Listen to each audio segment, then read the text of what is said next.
A year ago, we moved to Oviedo, Spain. We didn't know exactly what to expect, but we knew we were ready for an adventure. Hey guys, welcome back to our channel.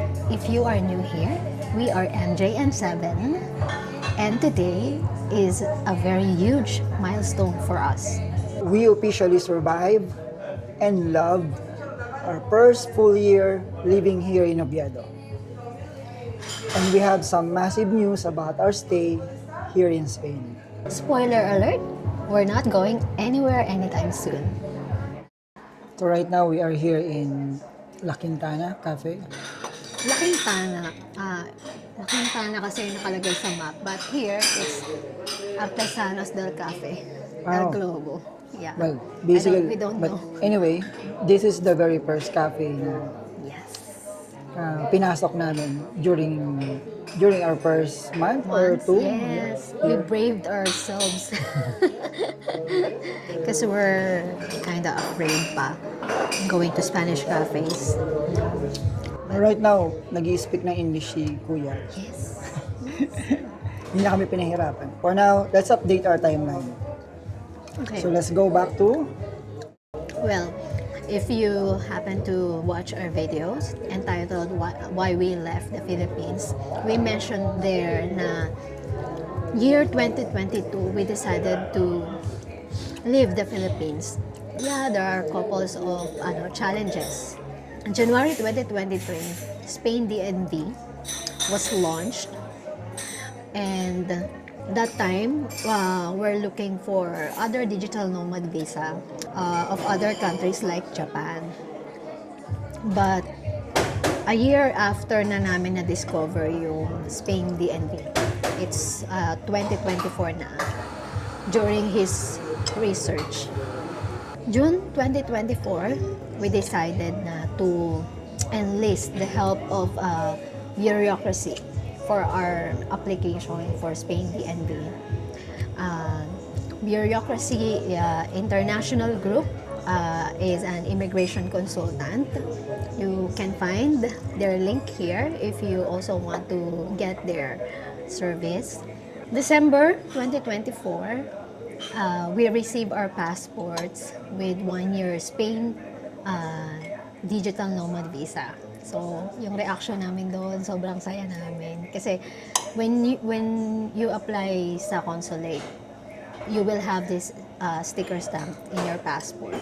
So, that's what we got during our application. But of course, it's only for 1 year. It's only valid for 1 year.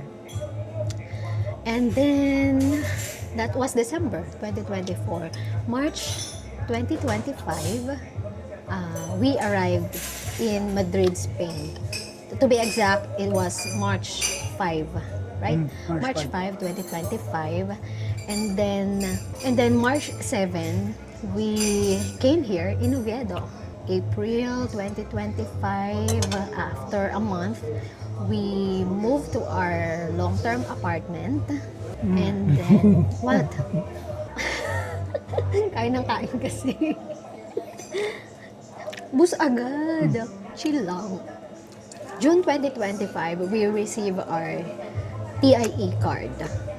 So, kasi bureaucracy waited for our long-term apartment.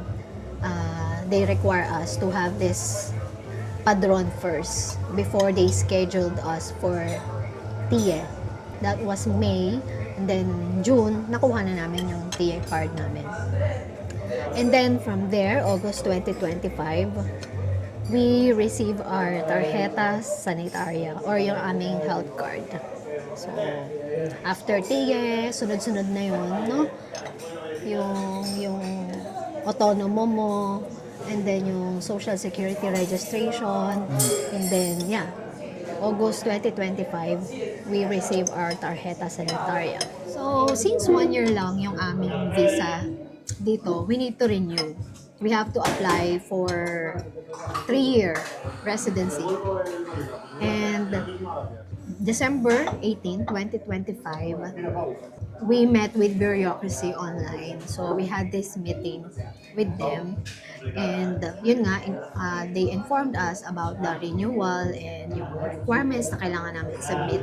Good thing with bureaucracy kasi we don't have to submit everything from scratch, yung mga marriage certificate, yung diploma, educational documents niya, everything.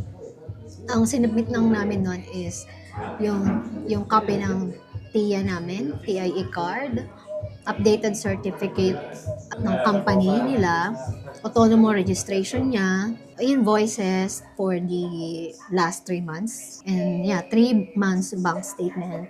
Yung mga application forms na pinirmahan namin online. And then January 12, nasubmit na yung complete requirements, sasabit na namin. And then the following day, January 13, in-upload na ni bureaucracy sa UGE or UGE portal yung application namin. February 5, we received notification for additional requirements, which are the letter from the company and updated na bank statement na kailangan kasi i-highlight yung mga nare-receive na income. So that was it. And then February 11, na-submit niya yung mga additional documents na yon. And then February 13, we received the approval of DNV. Yay! DNV application.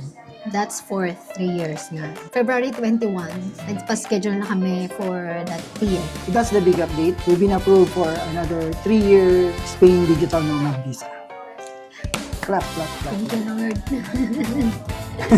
3 more years of exploring Asturias, 3 more years of incredible food, 3 more years of sharing this journey with all of you.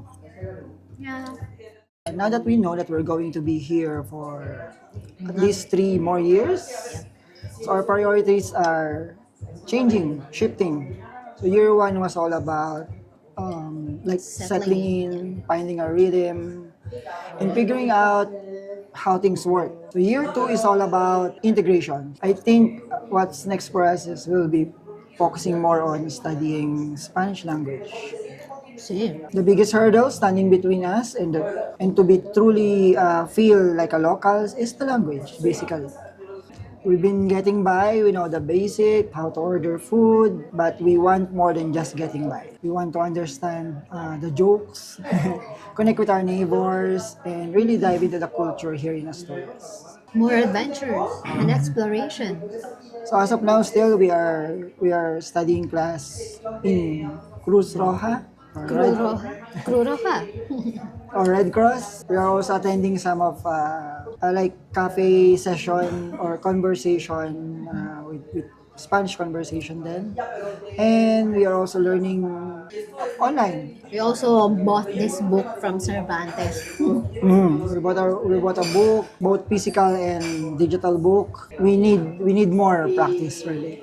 Yeah, it's a good thing that we have these Filipino friends here that they are willing to help us Yeah. in the conversational level of speaking Spanish. So that's our number 1 goal, is to study the Castilian Spanish. Yeah, We have to take it more seriously. see. So it's not just about learning 10 minutes or 30 minutes from an app or online. So we really need to step it up. It's definitely intimidating, but we are planning to document those moments na mag-aaral kami ng Spanish. We know we can never be perfect agad-agad. So we want to take you guys along for this next phase. If any of you are learning a new language right now, or if you're a native Spanish speakers, we're going to need all the tips, all the tricks, and the encouragement that we can get. We need help, basically. We need help. Necesito ayuda. Drop your best language learning tool in the comments below. Suggestions or the things that you would like us to avoid to, please suggest in the comment below. Yeah, what worked for you or what should we absolutely avoid doing, let us know. We will be exploring more of Asturias, some villages, some remote places here. We'd still be doing that while studying Spanish, and hopefully, and maybe some other cities in Spain. Yeah. Sooner or later, we will be doing that.